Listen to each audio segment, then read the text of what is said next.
Hello friends.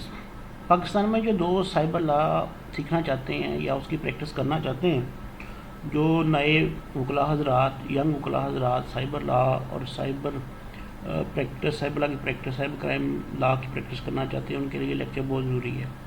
2016 में prevention of electronic crime act 2016 पास हुआ, तो प्रोसीजर के रूल अवेलेबल नहीं थे, तो फिर कुछ एम्बिग्युइटी सामने आ रही थी। तो 2018 में, अगस्त 2018 में वफाकी गवर्नमेंट ने इसके रूल्स पास कर दिए। तो ये बहुत इम्पॉर्टेंट रूल्स हैं, क्योंकि इसके अंदर तमाम वो प्रोसेस दिया गया है जिसके तहत साइबर क्राइम इन्वेस्टिगेशन और प्रोसेस और ट्रायल जो है उसका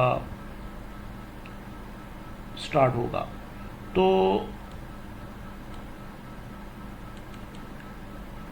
ये जो रूल्स हैं, ये पिका रूल्स 2018 कहलाते हैं। दिस रूल्स में be called prevention of electronic crime investigation rule 2018। तो इसके डेफिनेशन पार्ट में हम देखते हैं, एक्ट है वो 2016 का जो एक्ट है प्रिवेंशन पिका का एक्ट है, उसको डिफ़ाइन किया गया है। एडिशनल डायरेक्टर बहुत ज़रूरी ओहदा है, तो ये सरबराह है एडिशनल डायरेक्टर जो साइबर क्राइम विंग को ऑपरेट और रन करते हैं। तो ये इसकी डेफिनेशन पार्ट में जो प्रॉपर ओहदेदारान हैं उनके डेफिनेशन दी गई है कि एडिशनल डायरेक्टर है, एडिशनल डायरेक्टर जनरल है, means additional director general of cyber crime wing of federal investigation agency. Author officer जो है उसको उन्होंने डिफाइन किया हुआ है, means an officer of investigation agency authorise by director general. तो डायरेक्टर जनरल इनको ऑथोराइज करेगा, ऑथर ऑफिसर को वो एज ए इन्वेस्टिगेशन ऑफिसर को रोल प्ले करेंगे, क्या उनके फंक्शंस और ड्यूटीज़ होंगी। केस प्रॉपर्टी जो है वो जो सीज़ होगा वाइल ट्राइंग इन्वेस्टिगेटिंग ए केस, तो जो भी सीज़ प्रॉपर्टी और कलेक्शन ऑफ एविडेंस होगी उनको उन्हें सीज़ प्रॉपर्टी का सर्कल इंचार्ज है उसको डिफाइनिंग कोड को बताया, जो भी हमारा रेलिवेंट प्रोसीजर कोड है जो पीका में भी डिफाइन किया गया, यहाँ भी कि 1898 का जो कोड है सिविल क्रिमिनल प्रोसीजर वो रेलिवेंट है, उसकी प्रोविजन। कंप्लेनेंट जो है उसको उन्होंने बताया गया जिसको ग्रीवियंस और वो जो कंप्लेंट करेगा वो इस साइबर क्राइम विंग को वो कंप्लेनेंट होगा। साइबर क्राइम रिपोर्टिंग सेंटर है, इसमें उन्होंने बताया हुआ है कि ऐसा एस्टेब्लिश किया जाएगा सेंटर, और उसकी ट्यूटोरियल लिमिट्स जो होंगी वो डिफाइंड होंगी, और उसके अंदर उन्होंने वो एंटरटेन करेगा, एक्सेप्ट करेगा कंप्लेंट्स को। साइबर क्राइम विंग जो है इन्वेस्टिगेशन एजेंसी है, FIA है, वो इन्होंने डिफाइन किया है। Director means director of cyber crime federal investigation agency. Director general means director general of the federal investigation agency. Duty officer means the officer of federal investigation agency not below the rank of assistant sub inspector at the help desk of cyber crime wing of federal. तो help desk पे जो duty officer होगा उसको उन्होंने उसका rank बता दिया। Investigation agency है वो, जो कि FIA की इन्वेस्टिगेशन एजेंसी जो थी वो 1974 में इसको इस्टेब्लिश किया गया था, उसी उन्होंने डिफाइन किया हुआ है। इन्वेस्टिगेशन ऑफिसर है, mean the author officer of the investigation agency assigned to investigate complaint with in the cyber crime wing of federal investigation agency. जो इन्वेस्टिगेशन ऑफिसर होगा उसको जो है उसको डिफाइन किया गया जो साइबर क्राइम के केसेस की इन्वेस्टिगेशन के लिए ऑथराइज होगा। शेड्यूल्स मीन जो शेड्यूल इसमें दिए गए हैं। इन रूल्स में जो ऑपरेटिव पार्ट और सेक्शन है, रेलिवेंट ऑपरेटिव सेक्शन है वो 20 तक हैं। बाकी जो है वो काफ़ी लेंथी है, ये इन रूल्स काफ़ी लेंथी हैं। इनके अंदर बाकी जो है वो रिक्रूटमेंट है, उनकी एक्सपीरियंस है ऑफिसर का, ऑफिसर की रिक्रूटमेंट है, उनका एक्सपीरियंस है, और उनकी जॉब डिस्क्रिप्शन है और फंक्शन है। बाकी शेड्यूल दिए गए हैं, उसके काफ़ी सारे अनेक्शर दिए गए हैं, उनमें जो रेलिवेंट पार्ट होंगे वो हम आगे जाके देखेंगे। लेकिन जो इनके ऑपरेटिव पार्ट हैं वो प्रोविजंस हैं वो दी गई हैं सेक्शन 1 से सेक्शन 20 तक। तो इन्वेस्टिगेशन सेक्शन 3 में दी गई है इन्वेस्टिगेशन एजेंसी, वो एक इस्टेब्लिश इन्वेस्टिगेट एजेंसी होगी जो उनको उनकी सुपरविजन जो है वो डायरेक्टर जनरल करेंगे। तो Federal Investigation Agency is the designating offences under the Act and shall discharge function under the Act and rule through the Cybercrime Wing under the supervision of Director General. तो director general इसकी supervision करेंगे और वो investigation agency जो होगी वो इस law के इस एक्ट के तहत जो एक्शन लेना होगा उनकी उस क्राइम उन ऑफेंसेस की इन्वेस्टिगेशन करेंगे. Sub section rule 3 the circle in-charge shall act as the officer of the purpose of registration of the complaint and conducting an investigation and exercising any ancillary power under the Act. The additional Director General may assign cases to any suitable officer of the Cybercrime Wing for investigation under this Act. Cybercrime Wing को define किया गया section 4 में और इसके अंदर जो सब section 2 है वो रेलिवेंट है. Cybercrime Wing shall be headed and supervised by an additional Director General who shall be assisted by directors and additional director to be appointed by the Director General for the respective zones. तो क्या roles होंगे? The Cybercrime Wing shall be organized into उसके जो section बनेंगे जो उसका organise किया जाएगा वो किस तरह से होगा कि एक सेक्शन बनेगा इन्वेस्टिगेशन सेक्शन, फिर दूसरा सेक्शन होगा फोरेंसिक सेक्शन और तीसरा होगा data and network security section. ये 3 सेक्शन होंगे इस साइबरक्राइम विंग के अंदर. The investigation section shall be responsible conducting investigation complaint. पहला सेक्शन जो होगा इन्वेस्टिगेशन करेगा. दूसरा forensic section shall perform the duty of conducting forensic analysis and retrieve of digital evidence from the electronic equipment end devices. जो भी devices computer या ऐसा information system जो होगा उसके अंदर से जो डेटा या कोई एविडेंस निकलेगी उसको फोरेंसिक सेक्शन करेगा ये duty. Data and network security shall be responsible for joint analysis and investigation of cases related to internet network data and system. उनके तहत जो ड्यूटी होगी वो सेक्शन जो डेटा नेटवर्क सिक्योरिटी सेक्शन करेगा. ये इसके सेक्शन. अब अगला ऑपरेटिव और रेलिवेंट सेक्शन जो है वो है power function and responsibility of cybercrime officers. इनकी जो ड्यूटी हैं वो इनके अंदर उनकी डिस्क्रिप्शन दी गई है. Director general shall be responsible overall in administration of cybercrime wing and authorised to exercise the power of the investigation agency under the act. Sub section 2 है subject to any limitation or requirement under the act or the code. Authorized officer shall for the purpose of an investigation this act in their area of jurisdiction have such power including powers relating to search and seizure of property, arrest of person, such duties and responsibility to the officer of the police station in having in relation to the investigation of offences under the code.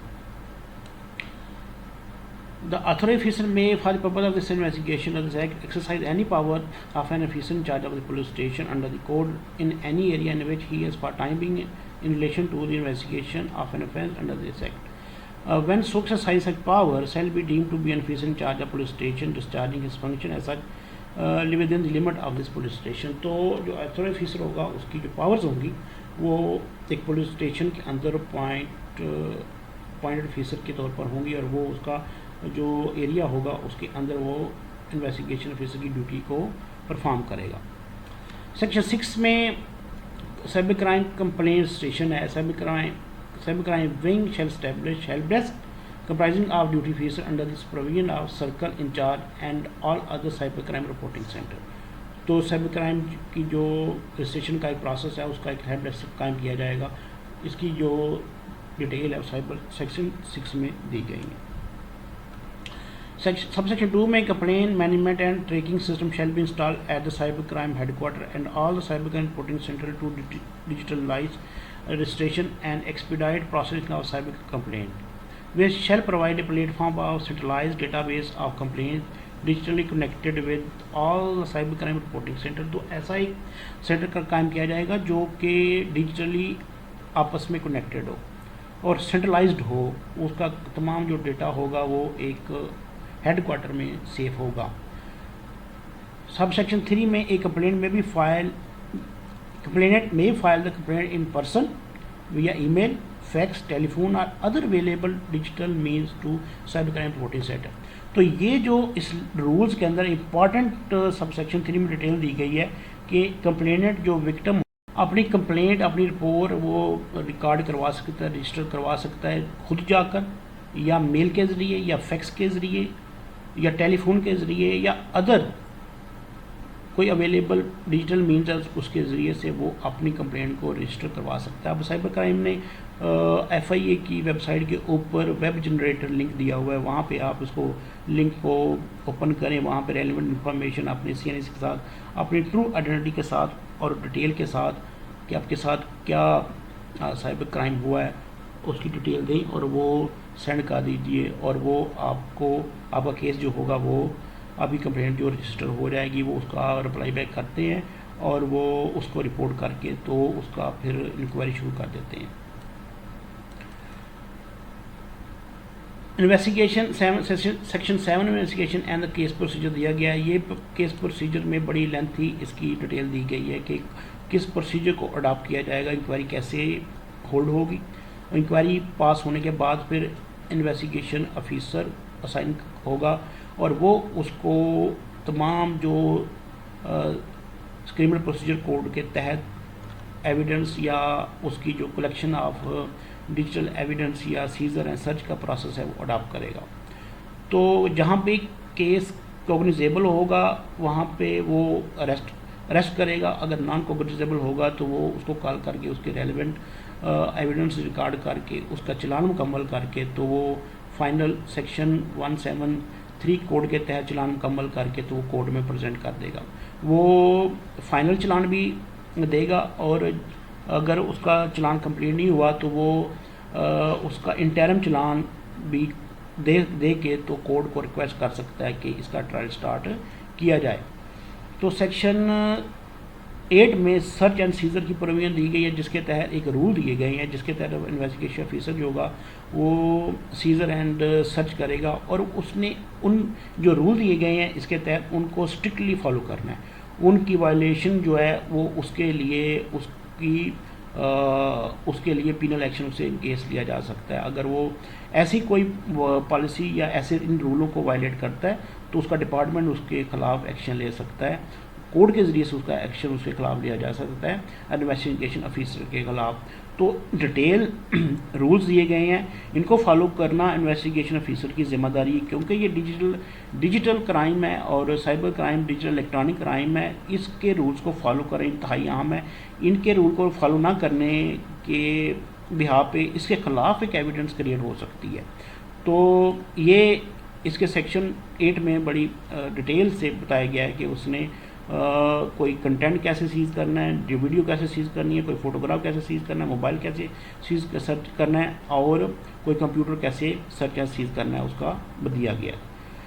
Investigation of offence against modesty and dignity of natural person section 9 में इसकी जो detail दी गई हैं ये ज़रूरी है इसको पढ़ना, क्योंकि ज़्यादातर केसेस ऐसे ही होते हैं और इन केसेस की इन्वेस्टिगेशन कैसे होनी है और इसका जो इन्वेस्टिगेटिव ऑफिसर है उसको ने क्या उसकी फंक्शंस हैं, जॉब क्या है, उसको क्या करना है in addition to the requirement of confidentiality. ये बड़ा ज़रूरी है कि इसकी कॉन्फिडेंशियलिटी को मेंटेन करना, प्राइवेसी को। Under the act the investigation officer shall investigate offence against the modesty and dignity of natural person and due regard to the privacy rights of aggrieved person and shall not disclose the identity of aggrieved person and the accused unless such disclosure required by law in the interest of further investigation। और investigation fees उसकी identity, victim की identity और उसकी जो detail है वो किसी भी तौर पर डिस्क्लोज नहीं कर सकता पब्लिकली और किसी को नहीं बताएगा और उसकी वो इंफॉर्मेशन को सीक्रेट रखेगा अनलेस कि लॉ के ज़रिए कोई ऐसी लीगल प्रोविजन हो जिसके तहत मजबूरी हो कि उसकी इन्फॉर्मेशन को डिस्क्लोज करना, अदरवाइज इन्वेस्टिगेशन ऑफिसर उसकी आइडेंटिटी को डिस्क्लोज नहीं कर सकता। सबसेक्शन 2 में है any unauthorized disclosure of the content relating to the modesty and dignity of natural person or tampering of digital evidence shall amount to misconduct and render the concerned officer to disciplinary action as per the relevant law of the investigation। अगर ऐसी कोई information उस aggrieved person की disclose होती है या उसकी evidence के साथ टैंपर किया जाता है तो डिपार्टमेंटल और डिसिप्लिनरी एक्शन इसके इन्वेस्टिगेशन ऑफिसर के खिलाफ लिया जाएगा और उसके रूल दिए गए हैं इन्हीं ही रूल के अंदर। सब सेक्शन 3 में investigation shall facilitate and aggrieved person to seek removal destruction of blocking access to information against the dignity and modesty of natural person. Investigation officer की ये भी ड्यूटी है और कि वो अगरीब पर्सन को फैसिलिटेट करे कि ऐसा कोई डेटा अगर ऑनलाइन या किसी सोशल मीडिया पे पड़ा हुआ है जो कि बड़ा डिफेमिंग है, तो वो पीटीए को या रेलेवेंट अथॉरिटी को अप्रोच करेगा कि वो उस डेटा को, उसकी एक्सेस जो है वो ब्लॉक की जाए या उस डेटा को रिमूव किया जाए। तो वो डेटा जो कि डिफेमिंग हो, पिक्चर कंटेंट हो, पिक्चर हो, वीडियो, वो रिमूव कर दी जाएगी। इन्हीं रूल्स के तहत जो पीटीए अथॉरिटी है वो भी पाबंद है कि वो इन्वेस्टिगेशन ऑफिसर से कोऑपरेट करेगी। ट्रांसफ़र ऑफ इन्वेस्टिगेशन, ये एक प्रोविजन बड़ी ज़रूरी है कि जो लोग समझते हैं, जो वाइल ड्यूरिंग इन्वेस्टिगेशन के फील करते हैं कि इन्वेस्टिगेशन ऑफिसर जो है वो पार्शल नहीं है, वो या प्रॉपर ड्यूटी परफॉर्म नहीं कर रहा, तो वो एडिशनल डायरेक्टर को दरख्वास्त देकर, एप्लीकेशन देकर अपनी इन्वेस्टिगेशन को ट्रांसफ़र करवा सकते हैं। तो ये एक और भी प्रोविजन इसके अंदर ज़रूरी दी गई है कि ये रीज़न देनी होगी अपनी एप्लीकेशन के अंदर कि वो अपनी इन्वेस्टिगेशन जो है वो एक ऑफिसर से दूसरे ऑफिसर को या एक जोन से दूसरे जोन में क्यों ट्रांसफ़र करना चाह रही हैं। लास्ट में सब सेक्शन 4 है, nothing contain this rule, N investigation in a case shall not be transfer for more than 2 transfer. तो इन्वेस्टिगेशन जो होगी वो 2 ट्रांसफ़र से ज़्यादा तीसरी बार ट्रांसफ़र नहीं हो सकेगी। सेक्शन 11 में फ्रेंसिक कैपेबिलिटी है, इसके अंदर जो टेक्निकली एक्सपर्टी वो बयान की गई है कि फ्रेंसिक कैपेबिलिटी जो इन्वेस्टिगेशन ऑफिसर या इन्वेस्टिगेशन एजेंसी के पास होगी वो प्रॉपर उसके अंदर उसके पास वो सिस्टम हो, डिवाइसेस हों, वो टूल्स हों, इसके ज़रिए से वो अपनी इन्वेस्टिगेशन को ना सिर्फ एनालिसिस करे, गैदर करे, कलेक्ट करे और उनको एग्जामिन करे। तो ये सेक्शन 11 में डिटेल प्रोवाइड किया गया है कि इन्वेस्टिगेशन ऑफिसर और इन्वेस्टिगेशन एजेंसी को वो तमाम ज़रूरी टूल्स, सॉफ्टवेयर और सिस्टम अवेलेबल होना चाहिए और वो क्वालिफाइड होना चाहिए। उसकी इस रूल्स के अंदर जो इन्वेस्टिगेशन ऑफिसर की क्वालिफ़िकेशन है वो भी प्रिस्क्राइब की गई है। उसके उसी क्वालिफाइड जो अथॉरिटी ऑफिसर होगा अपनी क्वालिफिकेशन के तहत अपना रोल प्ले करेगा। एक्सपर्ट ओपिनियन सेक्शन 12 में दिया गया, ये ज़रूरी है इसको पढ़ना। A digital forensic expert of cybercrime shall conduct forensic analysis of evidence and provide expert opinion in the manner as prescribed in Schedule 6, subsection 2. An expert opinion shall carry the name and designation of the expert who conducted the examination. ये बड़ा ज़रूरी है कि जिसने भी अपना expert view दिया है और ओपिनियन दिया है वो अपना नाम और डेजिग्नेशन देगा और स्टैम्प करेगा। Subsection 3 है, forensic expert interested with examination of digital evidence shall report its finding within 15 days from the date of submission of such request or any extension of time if shall be requested through the lab supervised to additional director general। अगर prescribe time के अंदर वो अपना opinion नहीं दे पाया या examination नहीं कर पाया तो लैब के सुपरवाइजर एडिशनल डायरेक्टर जनरल के ज़रिए से फर्दर टाइम ले सकता है वो। सेक्शन 13 में re examination of digital forensic का ये प्रोविजन दी गई है। A person affected by an expert opinion may for a sufficient cause apply for reexamination before the additional director general. अगर कोई अगली पर्सन ये फील करता है कि एग्जामिनेशन ठीक नहीं हो पाई या वो सफिशिएंट रीज़न देता है कि इसके अंदर लेक है, तो वो एडिशनल डायरेक्टर जनरल को एप्लीकेशन दे सकता है कि इसकी री एग्जामिनेशन, डिजिटल एविडेंस की री एग्जामिनेशन की जाए। If the director general Additional Director General satisfied with the request of re-examination opinion, he may direct any other zonal forensic laboratory of cybercrime to re-examine the digital material। तो अब जो additional director general होगा वो किसी दूसरे zone में किसी laboratory को साइबर क्राइम की लेबॉर्ट्री को कहेगा कि वो उसकी री एग्जामिनेशन करे। The Director General may on application of affected person shall allowed secondary examination of digital material. तो वो डायरेक्टर जनरल जो है वो एप्लीकेशन पर स्पेसिफिक पर्सन की एप्लीकेशन पर एग्जामिनेशन की इजाज़त दे सकता है। सेक्शन 14 में stand operating procedure and guideline दिए गए हैं। ये बहुत ज़रूरी गाइडलाइंस और प्रोसीजर हैं जिसको फॉलो करना इन्वेस्टिगेशन एजेंसी की जिम्मेदारी है। Additional director general may time to time issue and सारी operational procedure and guidelines for observance by the authorized officer during investigation, forensic analysis, and prosecution offences, as deemed appropriate in the conformity provision of the Act, the Code, these rules। तो additional director general वो आप guideline भी दे सकता है, वो उसकी policy भी frame कर सकता है इस एक्ट जो पीका इसके तहत, रूल के तहत, रेगुलेशन के तहत, कि वो ऐसा पॉलिसी फ्रेम करके उनको ऐसी गाइडलाइन दे जिसके तहत वो जो अथॉरिटी ऑफिसर हैं वो इन्वेस्टिगेशन के दौरान, फोरेंसिक एनालिसिस के दौरान और ऑफेंसेस की प्रोसिक्यूशन के लिए उनको फॉलो करें।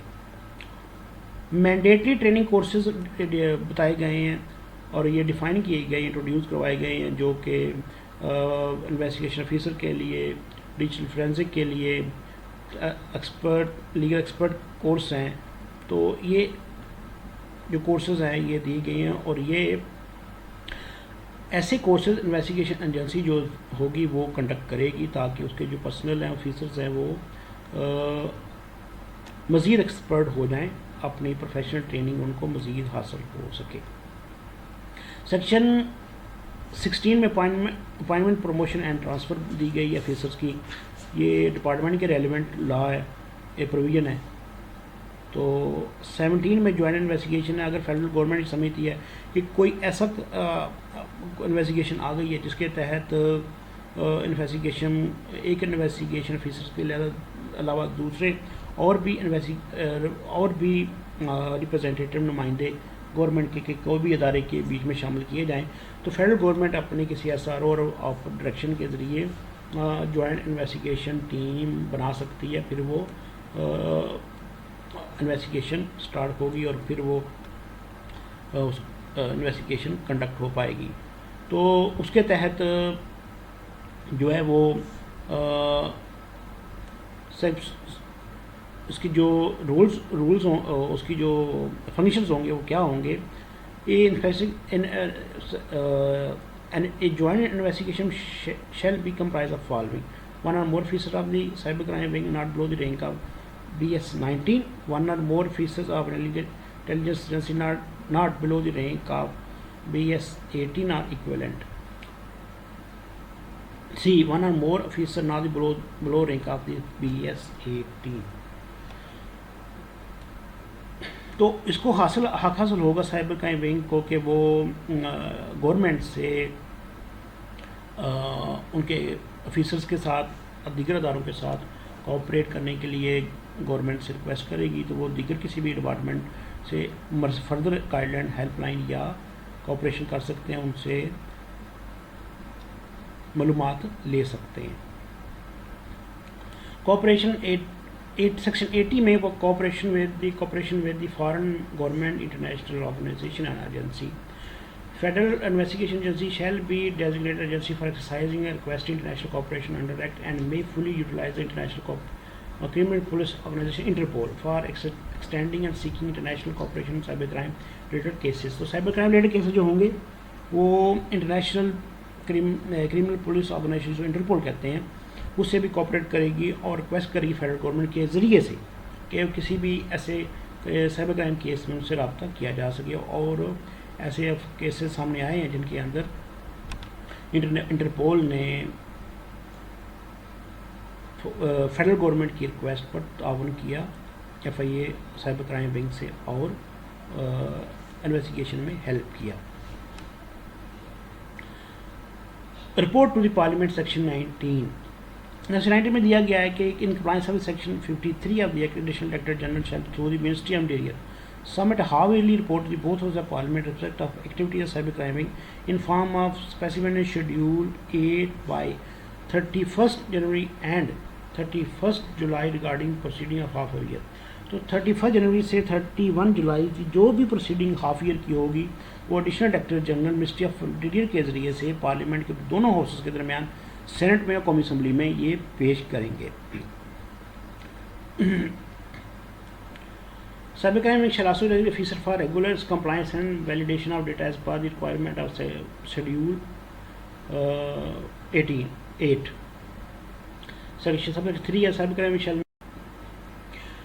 Wing shall not provide any identity information in the report, but it may, upon requisition of member of the parliament, discuss the said report in camera and provide identity information for examination in public interest.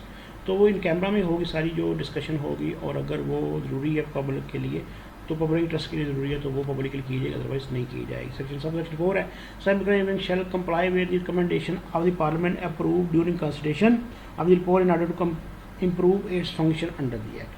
तो ऐसी recommendation देगी एक जो parliament है, ताकि cyber crime wing जो है वो अपने फंक्शन और अपनी कार्रवाई को बेहतर कर सके।